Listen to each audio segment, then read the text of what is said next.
Hi everyone, today we are doing something a little insane. This is AMD's 9950 X3D2, already one of the most powerful CPUs you can get your hands on, and we are putting it on MSI code like Motherboard, which is about as overkill as it sounds. But that's not the crazy part. We are not using air, we are not using normal water loop, today we are using a chilled subzero water.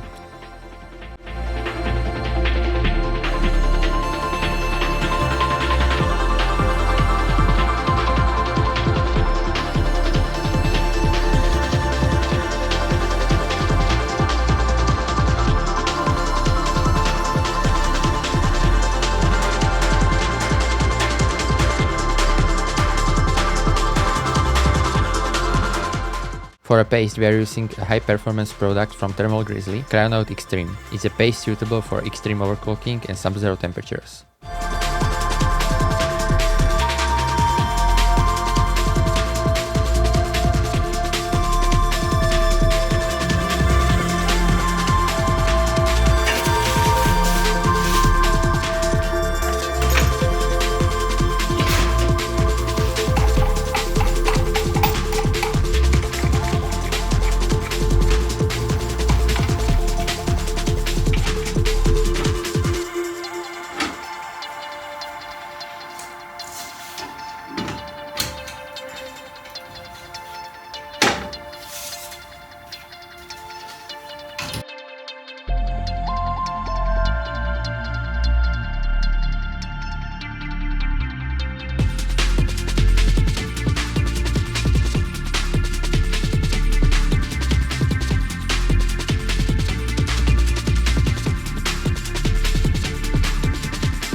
For this part of the video, I switched to single stage cooling, which is around -35 degrees Celsius, and made some great results.